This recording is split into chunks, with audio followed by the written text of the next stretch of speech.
ओम सर्वमंगल मांगल्ये शिवे सर्वार्थ साधिके शरण्ये त्र्यंबके गौरी नारायणि नमोस्तुते। जेन बद्धो बलि राजा दानवेन्द्रो महाबला तेन त्वां प्रतिपद्नामि रक्षे माचल गंगा तरंग रमणीय जडा कलापम गौरी निरंतर विभूषित वाम भागम नारायण प्रियमनंगमदापहारम वाराणसी कुलपतिम भज विश्वनाथम।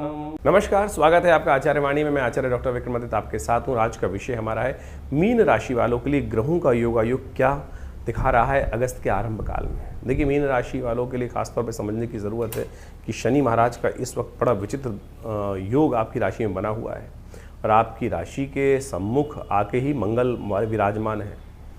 मंगल शनि का परस्पर समसप्तक योग, आपस में द्वंद्व चल रहा है और ऐसे में शनि वक्री है और पूर्ण ताकत में है और मंगल भी सप्तम में बैठकर कम ताकत में नहीं है। तो इस बात का ध्यान रखना चाहिए कि आप किसी भी काम में फंसने का प्रयास ना करें, अड़ियलपना ना अपनाएं, नहीं तो कहीं ना कहीं द्वंद्वात्मक स्थिति आपको बेकार परेशान करने की योग दे देगी। 7.5 का दौर आप पे चल ही रहा है, मध्यकाल है, तो ऐसे में विशेष तौर पर शनि को मनाने के लिए लगातार ये न के न प्रकार तो सुंदर योग आपके लिए बना हुआ है एक समस्त कष्टों को दूर करने के लिए। वो क्या है कि सावन का महीना चल रहा है। सावन के महीने में यदि एक क्षण के लिए भी, कुछ देर के लिए भी भगवान शिव की सुंदर आराधना युक्ति युक्त तरीके से कर ली जाए, वो उपाय भी हम आपको बताएंगे किस प्रकार से करना है आपको, तो वो कर ली जाए तो बिल्कुल पूरे वर्ष के लिए शनि का जो नेगेटिव प्रभाव है वो दूर करने के योग बन सकते हैं। हर समय ऐसा नहीं हो कि बार बार उसी तरफ एक तरफ भागते चलो। तो योग क्या है, कैसे हैं, वो भी हम आपको बताएंगे। तो इस दौरान विशेष तौर पर कई प्रकार के और भी शुभ योग बनने वाले हैं। इस अगस्त में शनि का परिवर्तन तो हो ही रहा है, जो हुआ है विशेष तौर पर, लेकिन बुध का भी एक महत्वपूर्ण परिवर्तन जो बन रहा है शुक्र के साथ, वो महालक्ष्मी योग बनाने के लिए तैयार है आपकी राशि में। कहाँ किस प्रकार से लाभ देगा, कैसे लाभ देगा, वो भी आपको समझना चाहिए विशेष तौर पर, और किस प्रकार से उसके द्वारा आपके जीवन में बहुत बढ़िया योग बन सकते हैं। बुद्धि के द्वारा कई प्रकार के झगड़ों को सुलझाने में, कई प्रकार की, यदि कोई प्रॉपर्टी का चल रहा है, कलेश चल रहा है, कुछ ना कुछ, उसको सुलझाने का रास्ता भी इस समय आपको प्राप्त होने के योग बनते दिखाई देंगे। ऐसे में विशेष तौर पर कुछ खास उपाय, कुछ खास मंत्र क्या क्या करने चाहिए आपको, वो सब भी हम आपको बताने वाले हैं। क्योंकि सावन का महीना, क्योंकि तुलसी बाबा ने कहा ना, एक घड़ी आदि से पुनियाद, तुलसी संगत साध की हरे कोट अपराध। कौन सा खास उपाय, वो कब करना चाहिए, कैसे रहेगा, वो भी हम आपको बताते हैं। सबसे पहले बात कर लेते हैं 1 अगस्त की। 1 अगस्त शुक्रवार का अवसर, सावन का महीना चल रहा है, शुक्ल पक्ष विद्यमान है, अष्टमी तिथि है, दुर्गा अष्टमी का सुंदर योग बना हुआ है। ऐसे में ग्रह नक्षत्रों के दृष्टिकोण से यदि माने तो आपके लिए कुछ रास्ता अच्छा, लेकिन कुछ रास्ता पथरीला भी दिखाई दे रहा है। उसका कारण भी आप स्वयं बनते दिखाई दे रहे हैं। आपका मन जो है ना, वो बेकार के कामों में शनि महाराज जो है लिप्त कर रहा है, दुविधा उत्पन्न करता दिखाई दे रहा है मन। उससे बचेंगे तो बिल्कुल सारा रास्ता ठीक कर लेंगे। बंधन में ना रुको, इस बात का ध्यान रखना। थोड़ा फ्री होकर काम करने का प्रयास करो, वो बहुत अच्छा है। बंधे से काम करते दिखाई दोगे तो वो कहीं ना कहीं है। भगवती की शक्ति की उपासना करो, शिव की उपासना करो, और जहाँ भगवान का आशीर्वाद होगा, भगवान का अनुग्रह हो जाएगा, तो ये 9 ग्रह साइड में हो जाएंगे। तो इसमें 10वीं स्थिति यानी भगवान का अनुग्रह प्राप्त करो। भाभी मेट सके त्रिपुरारी, इस बात का ध्यान करो, शिव पार्वती का ध्यान करो, कल्याण होगा आपके लिए। गजकेसरी योग बना हुआ है, फिर काहे की चिंता कर रहे हो। बात कर लेते हैं 2 तारीख शनिवार का दिन, और शनि तो आपके लिए बहुत भारी चल ही रहे, 7.5 का दौर चल रहा है। ऐसे में शनि को मनाना चाहिए। इस वक्त ग्रहों का योग समझें, रवि योग विद्यमान है, नए कार्य आरंभ करने के लिए दिन अच्छा दिखाई देता है। थोड़ी देर के लिए अष्टमी रहेगी दिल्ली के पंचांग के अनुसार से, लेकिन उसके बाद नवमी का पदार्पण होता दिखाई दे रहा है। ऐसे में ग्रह योग आपके लिए खास तौर पर शनि को मनाने का दिन अच्छा दिखाई देता है।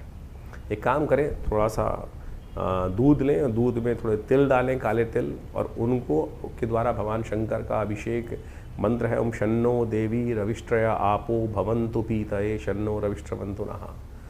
रुद्री के अंतर्गत अष्टम शांति अध्याय के अंतर्गत ये मंत्र आया है और ये सबसे श्रेष्ठ मंत्र माना जाता है वैदिक दृष्टिकोण से। विशेष तौर पर यदि आप समझें, जो शास्त्र के दृष्टिकोण से कहा गया है कि यजुर्वेद के अंतर्गत बहुत सारे ऐसे उपाय बताए गए हैं जो हमारी मनोकामनाओं को सिद्ध करने के लिए, कष्टों को दूर करने के लिए कार्य करते हैं। तो ये मंत्र उन्हीं में से एक मंत्र है, यजुर्वेद संहिता के अंतर्गत आया है। तो इसको करिए, करवाइए, देखिए, नहीं तो ये शनि काफ़ी ज़्यादा दिक्कत देने के योग दे सकता है और पूरे वर्ष भ्रमण करता रहेगा। अभी 2 वर्ष रहने हैं शनि यहाँ पर, तो इसलिए छोटे से सावन के दिन रह गए, नित्य पति का उपाय कर लीजिए अच्छा रहेगा, कष्ट को दूर करने के योग बनाता रहेगा। 3 तारीख रविवार का अवसर है, 9वीं तिथि विद्यमान है, ग्रह परिवर्तन की सूचना लेकर आते दिखाई दे रहे हैं और ये परिवर्तन अच्छा रहेगा आपके लिए, लेकिन थोड़ा ध्यान रखने का, थोड़ा कमज़ोर स्थिति में है। विश्वास तो जागेगा लेकिन थोड़ा कमज़ोर स्थिति ग्रहों की दिखाई देती है। उस कमज़ोर स्थिति को प्रबल करने के लिए थोड़ा दृढ़ विश्वास चाहिए, प्रभु का सानिध्य चाहिए। थोड़ा सा और काम करने का प्रयास करें कि भगवान सूर्य की सुंदर उपासना करें, सूर्य को जल दें, सुबह सुबह गायत्री का पाठ करें, स्तवन करें, और एक हो सके तो पितरों के निमित्त तर्पण इत्यादि या गायत्री जप इत्यादि ब्राह्मण भोजन अवश्य कराने का प्रयास करें, क्योंकि ऐसे में धर्म कार्य का सपोर्ट मिलेगा तो अच्छा रहेगा। नहीं तो कोई ना कोई शातिर क्या है, हर शाख पे जो बदमाश बैठे हैं इस वक्त, और वो कहीं ना कहीं आपके सीधेपन का नाजायज़ फ़ायदा उठाने का कार्य कर सकते हैं, तो सावधान रहिएगा, विश्वास बेकार ना करें किसी पे। 4 तारीख का दिन बहुत विशेष है, 4 तारीख, और ये इस बार सावन का अंतिम चतुर्थ सोमवार का योग लेकर आई है, और ऐसे में दशमी तिथि और एकादशी तिथि का संयोग हो रहा है। मध्याह्न के आसपास तक हर क्षेत्र में एकादशी विराजमान भी हो जाएंगी। तो ऐसे में चौथा सोमवार जो होता है वो मनोकामनाओं को, रिद्धि सिद्धियों को देने वाला है, सांसारिक इच्छाओं को पूर्ण करने वाला है। कई यहाँ तक तो मत है कि मोक्ष इत्यादि को देता है, लेकिन सांसारिक इच्छाओं को भी पूर्ति देने के लिए योग देता है, मंत्र सिद्धि करने के योग दे देता है ये चतुर्थ जो सोमवार होता है। तो ऐसे में ग्रह नक्षत्रों का योग आपके लिए धर्म स्थान पर मन का विराजमान होना आपकी राशि के दृष्टिकोण से ये बड़ा सुंदर है, तो मन लगेगा भी। तो ऐसे में क्या होता है कि जब सब मन हल्का सा कहीं परेशान होता है तो परमात्मा के चरणों में अच्छा ध्यान लगाने का यदि प्रयास करोगे तो बहुत अच्छा रहेगा। आपकी राशि के दृष्टिकोण से एक काम कीजिएगा, वनस्पति के रस या गन्ने के रस से ऐसे में भगवान का सुंदर अभिषेक यदि किया जाए तो यह आपके लिए अच्छा आने वाले समय में विजय का योग बनाएगा। देखिए 2 दिन बाद गजकेसरी योग का निर्माण होने जा रहा है, तो ऐसे में तैयारी कर लीजिए और ये आपके लिए उन्नति का रास्ता, कोई अटका हुआ काम को ठीक करने का रास्ता बनाएगा बहुत जल्दी तरीके से। विवेकानंद योगाश्रम में इस दिन रुद्राभिषेक का सुंदर कार्यक्रम है, सुंदरकांड का सुंदर कार्यक्रम है। मंगल शनि के जो नेगेटिव प्रभाव चल रहे हैं उनको ठीक करने के लिए भी आप हमारे साथ इस यज्ञ में, कार्यक्रम में, इस रुद्राभिषेक में और सुंदरकांड के कार्यक्रम में सम्मिलित हो सकते हैं। शाम को 6 बजे से लेकर करीब रात्रि में भंडारे के साथ 9-10 बजे तक एक यज्ञ चलते हैं। तो आप अवश्य विवेकानंद योगाश्रम दिल्ली जमुनापार लक्ष्मीनगर क्षेत्र में सादर आमंत्रित हैं, आइए भाग लीजिए। 5 तारीख मंगलवार का अवसर, एकादशी तिथि विद्यमान रहेगी और पवित्रा एकादशी और पापनाशनी एकादशी का सुंदर योग है। साथ में गजकेसरी योग, राजयोग भी आपकी राशि में बनता दिखाई दे रहा है, जो आपके लिए कई प्रकार के लाभ उत्पन्न करने की स्थिति दे सकता है। मेहनत इस वक्त आपके भाग्य में साफ साफ दिखाई दे रहा है, जितने कदम उतनी मेहनत, उतनी सफलता, उतने कार्य पूर्ण, ये योग साफ साफ बनता दिखाई दे रहा है। लेकिन समस्या क्या है कि शनि की दृष्टि आपके राशि से इस वक्त जहाँ पड़ रही है वो एक अंकुश उत्पन्न करता दिखाई दे रहा है। मंगलवार का दिवस है, हनुमान जी की सुंदर आराधना करें, भगवान का विष्णु के निमित्त प्रसाद इत्यादि चढ़ाएं, उनका चरणामृत ग्रहण करें, उनका पंचोपचार पूजन करके देखिए कृपा से कष्ट दूर होंगे। 6 तारीख बुधवार का अवसर, बुद्ध प्रदोष का योग बना हुआ है और बुद्ध महाराज इन दिनों चल रहे अस्त वक्री स्थिति में चलते हुए बुद्ध सूर्य से दूर तो जा रहे हैं लेकिन कहीं ना कहीं अस्त चल रहे हैं, तो वो पूर्ण लाभ होने नहीं दे रहे हैं, बुद्धि का बल वो सही रूप से चलने नहीं दे रहे हैं। तो ऐसे में बुद्ध प्रदोष का योग है, दही से बुधवार के दिन शाम के समय भगवान शंकर का थोड़ा अभिषेक कीजिए और देखिए बुद्ध बहुत जल्दी जागने वाले और महालक्ष्मी योग का निर्माण आपकी कुंडली में बुद्धि के दृष्टिकोण से होता दिखाई दे रहा है।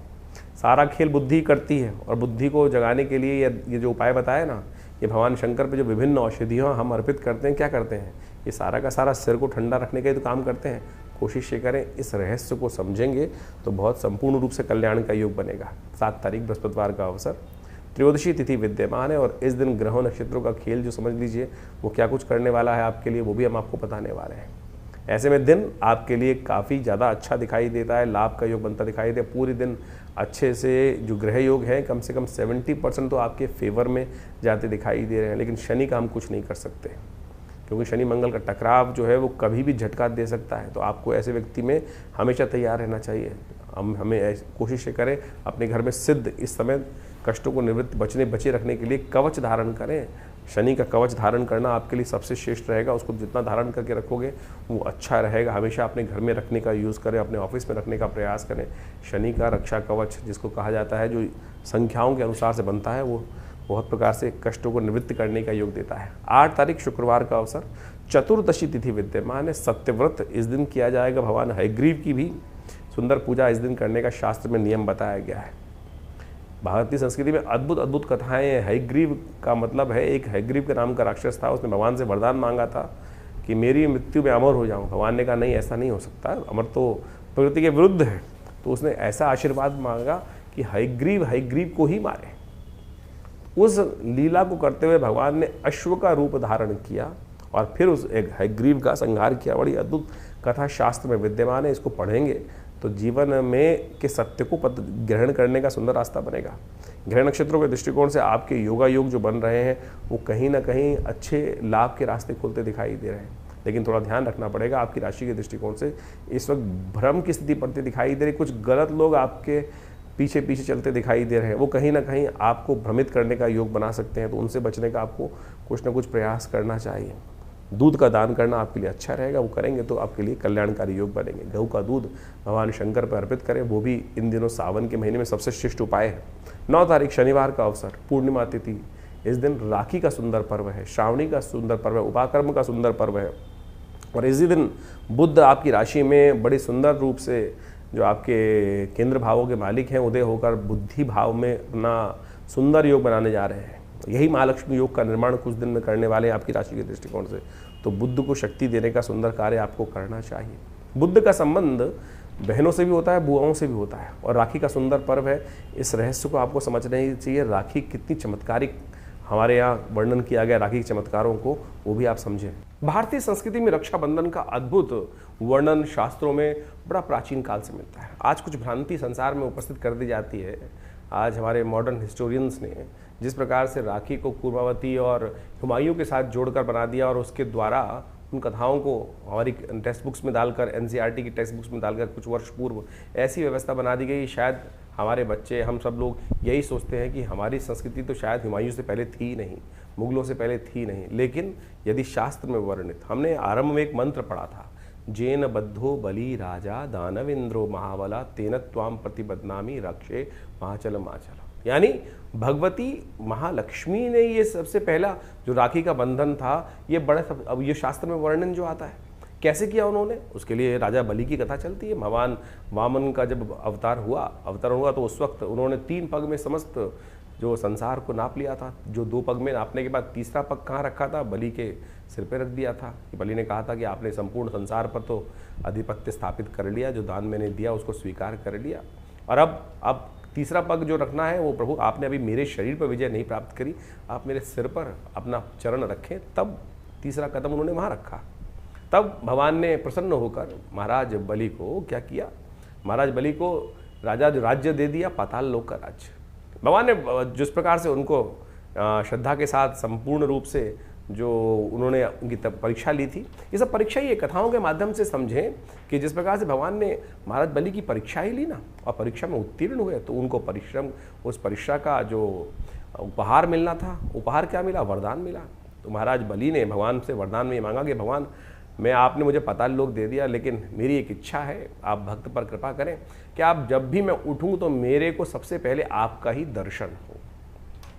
कैसे होगा दर्शन, तो भगवान को द्वारपाल बना दिया गया। महाराज भगवान ने प्रसन्न, यानी भक्त पर भगवान इतने प्रसन्न हो जाते हैं कि जैसी मनोकामना सिद्धि हो की इच्छा रखता है भक्त, उसको पूर्ण करने के लिए भगवान वहाँ प्रेमवश क्या हुए, महाराज बलि के यहाँ पाताल लोक में द्वारपाल के रूप में प्रतिष्ठित हुए। और जैसे ही महाराज बलि उठते थे तो कहा जाता है कि सबसे पहले दर्शन श्रीहरि के उनको होते ही थे। ये श्रद्धा भाव विश्वास की कथा है। इसको समझने के लिए बहुत ज़्यादा भक्त बुद्धि ही चाहिए, तब जाके समझ में आएगा। कहा जाता है भगवती जो लक्ष्मी थी बड़ी दुखी हुई कि भगवान को वहाँ उन्होंने बांध के रख लिया, मोहवश आपने भक्त जाल में फंसा लिया। तो भगवती ने क्या किया, वहाँ जाकर महाराज बलि के समक्ष उपस्थित हुई और उनको इस श्रावणी कर्म करते हुए, इस जो सावन का महीने की पूर्णिमा के तिथि के दिन वहाँ जाकर उनको रक्षाबंधन बांधा। अब रक्षाबंधन बांधा जाता है तो बहन को कुछ ना कुछ देने की परंपरा है और वचन दिया जाता है। तब उन्हें कहा जेन बद्धो बलि राजा दानवेंद्रो महाबला। तो ये विशेष तौर पर रक्षा सूत्र भी है और साथ साथ बहन के साथ भाई का प्रेम भी है। तो महाराज बलि ने जिस प्रकार से बहन को कुछ देने को मांगा, तो भगवती महालक्ष्मी ने क्या मांगा कि आप मेरे पति को छोड़े यहाँ से आप। तो वहाँ से भगवान पुनः वापस भगवती लेके चली गई। तो यानी ये परंपरा, ये कथा का माध्यम हम आपको समझाने का प्रयास कर रहे हैं, तो इस भ्रांति को हटाएं। शास्त्र बड़े ही वृहद वर्णित हैं, इन सब चीज़ों अनादिकाल से परंपरा रही है, लेकिन हमारी संस्कृति को जिस प्रकार से तोड़ने का कार्य किया वो बहुत गलत लोगों ने, और हम उसको समझ नहीं पाते हैं। पौराणिक काल से इन कथाओं के माध्यम से हमको समझ में आता है। इसके अलावा और समझें, ये केवल भाई बहन का बंधन नहीं है। बहुत सारे लोग तो केवल भाई बहन को जिस प्रकार से कह देते हैं, नहीं, ये विजय का संकल्प है, ये संकल्प बुद्धि का चमत्कार है कि हम संकल्पबद्ध होकर, इंद्राणी ने इंद्र को भी रक्षा सूत्र बांधा था। जेन बद्धो बलिराज दानवेंद्र महावत्यनो, जो इंद्र ने विशेष तौर पर, इंद्र जब युद्ध में लगातार हार रहे थे तो इंद्राणी ने संकल्प कर कर, यज्ञ कर कर एक रक्षा सूत्र इंद्र के हाथ में बांधा कि ये मेरा संकल्प है, ये मेरी सतीत्व का संकल्प है कि इसको बांध के जाओ, इस रक्षा सूत्र को। ये राखी जो है वो रक्षा सूत्र है। ये ब्राह्मण अपने शिष्यों को बांधते हैं, गुरु अपने शिष्यों को बांधते हैं। तो इसके द्वारा जो आप पूजा कर्म इत्यादि करते हैं, तो उसमें सबसे पहले कर्म के आरंभ करने से पहले वो हाथ में जो रक्षा सूत्र बांधा जाता है, वही तो वास्तविक तौर पर राखी है। आज हमको इन शास्त्रों को समझना चाहिए, और ये चमत्कारिक काम करता है। ये आपका संकल्प है, इसको मंत्र से सिद्ध कर कर ही धारण करने का प्रयास करना चाहिए। तो हम आपको इन सब सिद्धांतों को समझाने का प्रयास कर रहे हैं, तो आप इस पे विश्वास जगाएं। ये केवल परंपरा नहीं है, बहुत सारे लोग परंपरा के अनुसार, इस बार तो बड़ा सुंदर योग ऐसा बन रहा है कि भद्राव है ही नहीं पृथ्वी पर, तो आप आनंद भाव से किसी वक्त भी इन समस्त कर्मों को करने का सुंदर योग बना सकते हैं। भगवान का सुंदर स्तवन करें, और उसके बाद भाई और बहन के सब संबंध, जो परिवार के संबंध है, उनको बहुत आनंद के साथ समझाते हुए इस कर्म को करें। कल्याण के सुंदर योग बन सकते हैं। तो मीन राशि वालों, इस राखी के चमत्कारिक योग पर आप लाभ लेने का अद्भुत योग बना सकते हैं। राखी रक्षा सूत्र को बांधने को कहते हैं, कष्टों को हरने की तिथि को कहा जाता है, और ऐसे में जो रक्षा सूत्र बांधा जाता है, जो तिलक धारण किया जाता है, वो संपूर्ण रूप से आपकी अलाएं बलाओं को दूर करने के योग बनाते हैं। तो आपकी राशि के दृष्टिकोण से हमें दिखाई देता है कि लाल रंग के सूत्र को धारण करना, और उसके अंदर विशेष तौर पर यदि आप तांबे के युक्त तांबा धातु को लेकर, कौड़ी साथ में रखकर, और थोड़ा मीठा गुड़ युक्त मीठे को साथ में बांधकर यदि इसमें धारण करेंगे, तो कहा जाता है कि आपके लिए बहुत कल्याणकारी रक्षा सूत्र होता है। और इसको सिद्ध भी करने का सुंदर तरीका है। आपके लिए सबसे अच्छा है कि गुरु मंत्र के द्वारा या गायत्री मंत्र के द्वारा इसको सिद्ध करें, और उसके बाद इसको कम से कम सिद्ध करके 108 बार मंत्र जप करके जिसको भी बांधेंगे ना, जो अपने इष्ट को बांधेंगे, अपने मित्र को बांधेंगे, अपने परिवार के सदस्य को बांधेंगे, अपने शिष्यों को बांधेंगे, तो कहा जाता है उनके कष्ट भी सुंदर हरने के योग बनेंगे। ऐसे में आपकी राशि के दृष्टिकोण से केसर का तिलक या हल्दी का तिलक आपके लिए संपूर्ण रूप से कल्याण करने वाला योग बनाएगा। गायत्री का मानसिक तौर पर स्तवन करना, ये आपके लिए बहुत श्रेष्ठ है इस सुंदर योग पर। यह आपके ऋषियों के द्वारा दिया गया एक सबसे बढ़िया निधि है, तो इसको अवश्य जप करके इस दिन सिद्ध करें और अपने कष्टों को हरने का योग बनाएं। इस दिन बुध भी परिवर्तन की तरफ जा रहा है, और बुध का शाम को जागना आने वाले कुछ दिनों में आपके लिए लॉटरी खोलने के योग बना सकता है। 10 तारीख रविवार का अवसर, और भाद्रपद का महीना आरंभ हो रहा है, कृष्ण का स्तवन का महीना आरंभ हो रहा है, और ऐसे में सुबह सुबह आपकी राशि के दृष्टिकोण से सुंदर योग बनता दिखाई दे रहा है, जो आपके लिए नए एक रास्ते को आरंभ करता दिखाई दे रहा है। लेकिन ध्यान रखिएगा, थोड़ा आने के लाभ के योग तो दिखाई दे रहे हैं, लेकिन मानसिक चिंताएं भी कुछ बढ़ती दिखाई दे रही हैं। उन चिंताओं को दूर करने के लिए अच्छा होगा कि आप विशेष तौर पर इस महीने में सबसे श्रेष्ठ यही रहेगा कि आप विशेष तौर पर थोड़ा थोड़ा दही लेकर उसके द्वारा भगवान का अभिषेक करते हुए, भगवान विष्णु का अभिषेक, पंचामृत से भगवान का अभिषेक करें और उसको चरणामृत के रूप में ग्रहण करें, तो आपके लिए कल्याणकारी योग बनते रहेंगे। तो ग्रहों का जो ये प्रभाव जो आपने अभी समझा, आपकी राशि के दृष्टिकोण से किस प्रकार का योग बन रहा है, जो परिवर्तन का समय इस वक्त चल रहा है, शनि मंगल का टकराव चल रहा है, शनि वक्री चल रहे हैं, बृहस्पति और शुक्र की युति चल रही है, इन सब का प्रभाव वर्तमान में हर व्यक्ति के दृष्टिकोण से अलग अलग पड़ रहा है। मूल जन्मपत्री राशि के दृष्टिकोण से इस बात को हमें समझना चाहिए कि ऐसा नहीं है कि हर राशि वाले के लिए, जैसे जिस राशि का जो ग्रह योग बन रहा है वो हर राशि वाले के लिए उसी प्रकार का ही बनेगा, ऐसा नहीं हो सकता है। क्यों नहीं हो रहा है इस प्रकार से? बहुत सारे बात लोग व्यंग्यात्मक तौर पे करते हैं कि 12 राशि के दृष्टिकोण से ये परिवर्तन का प्रभाव तो हर व्यक्ति के साथ ऐसे ही होगा। नहीं, आपकी मूल जन्मपत्री में ग्रहों की युति किस प्रकार से है, आप ये मान के चले कि किस प्रकार का योग बन रहा है। इसको ऐसे कैटेगराइज कर लीजिए कि एक स्पेसिफिक ब्लड ग्रुप का व्यक्ति है क्या, जब कोई बीमारी आ रही है मौसम के अनुसार परिवर्तित हो रही है कि सब लोग उसी के अनुसार से बीमार हो रहे हैं क्या? ऐसा नहीं होता है। तो आपकी मूल जन्मपत्री, आपकी मूल जो आप प्रकृति है वो किस प्रकार की है, उसका प्रभाव किस प्रकार से है, कौन इम्यून स्ट्रांग है, कौन इम्यून वीक है, तो उसका प्रभाव उस हिसाब से होता है। तो इसी प्रकार से ज्योतिष के दृष्टिकोण से इस बात को हमें समझना चाहिए कि परिवर्तन के योग बन रहे हैं। वर्तमान में ट्रांजिट के प्लैनेट के दृष्टिकोण से हमने आपको राशि के दृष्टिकोण से वो बताया, इंडिविजुअल आपकी जन्मपत्री में क्या प्रभाव पड़ रहा है उसको अच्छे से आपको समझना चाहिए। दशाएं, अंतरदशाएं, ग्रहों का प्रभाव, कौन से ग्रह आपके जन्म में पूर्व अर्जित कर्म के अनुसार से किस प्रकार के योग आप बनाकर बैठे हुए हैं और कैसे उसमें परिवर्तन लाने के योग बन रहे हैं। तो ग्रहों की गोचर ये आपको अच्छे से समझाने का प्रयास करती है। और जल्दी जल्दी यदि आप परिवर्तन का रास्ता देखना चाहते हैं, प्रभाव देखना चाहते हैं, तो उसको सही से समझकर यदि आप कार्य कर लेंगे तो बहुत अच्छे से परिवर्तन के योग बन जाते हैं। तो इस समय जो ग्रहों का योग चल रहा है उसका प्रभाव भी आपने समझ लिया है। हमने आपको भी बताया था कि शनि मंगल का जब टकराव चलता है आपस में तो मन में कहीं ना कहीं द्वेष उत्पन्न होता है। इसके लिए अलग से जो वीडियो बनाया था उसको जाके समझ लीजिएगा। तो जो 3-4 महीने का योग है वो अंतर द्वंद्व से बचते हुए कार्य करने का प्रयास करना है। शनि मंगल का जब टकराव होता है तो क्या होता है, द्वंद्व उत्पन्न होता है। बृहस्पति शुक्र की युति जब चल रही होती है तो मानसिक तौर पर व्यवस्था ऐसी बनती है कि इधर जाऊं कि उधर जाऊं, द्वंद्वात्मक स्थिति मनोमस्तिष्क में विचारों की उत्पन्न होती है। एक रास्ता इधर से, एक रास्ता इधर से, उसमें कौन सा चुनना है उसके लिए हमें निष्कर्ष पे पहुंचना होता है और ज्योतिष वही निष्कर्ष बताता है।